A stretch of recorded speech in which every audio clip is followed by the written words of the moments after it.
Hello and welcome back to NTD's Capitol Report. Congresswoman Lisa McClain has just recently introduced legislation specifically targeting members of the CCP.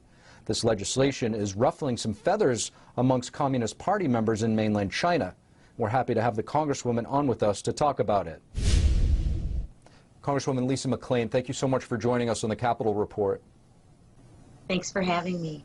Now, Congresswoman, you've introduced a bill called the Stop the CCP Act. This is the first bill of its kind that is directly targeting members of the Chinese Communist Party. If you could, please tell us exactly what this legislation aims to do and why you wrote the bill. Well, it really does two things. One, it puts financial sanctions on members of the CCP and their family, and it restricts travel with those same members and their families. So it puts travel restrictions on them and financial restrictions on them. And why I've done this is the Biden administration has not been tough on China at all. Look at what is happening, right? You have the human rights violations in Hong Kong. You have the forced labor camps with the Uyghurs. You have China stealing our intellectual property. You have China trying to take over Taiwan, just to name a few.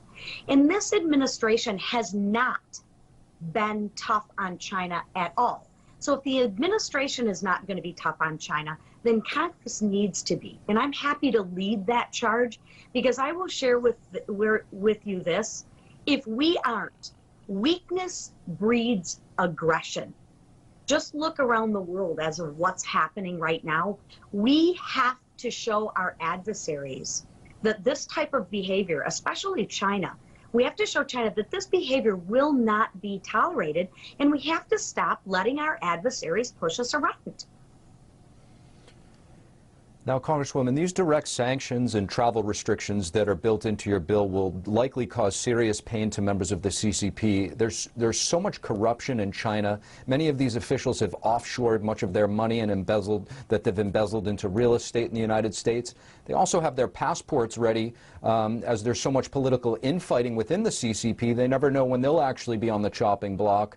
Has this bill drawn the ire of the CCP yet? Well, it's definitely touched a nerve. That is for sure. In fact, they came out with a statement and tweeted about it, I believe, Saturday, that they're not happy with it. And if anything, they are going to turn around and sanction us with the same sanctions, which I say, go ahead. I don't have any plans to invest in China, and I definitely don't have any plans to travel to China. So at the end of the day, yes, it's touched a nerve, which tells me we're on the right track, because we have their attention and we are beginning to show some strength. Now, Congresswoman, I want to get your thoughts on NBA player Enes Kanter Freedom, who's been very outspoken about the CCP's human rights abuses. He's just essentially been banished from the NBA in a sketchy transaction where he was traded to one team, then cut from that roster. Meanwhile, the NBA and other corporations have spent billions and billions on social justice causes. How concerned are you, and really at what point does it become a national security threat when we see Western corporations so intertwined with the CCP? I think it's already a national security threat. I think we need to be very concerned. And as it pertains to the NBA, shame on you.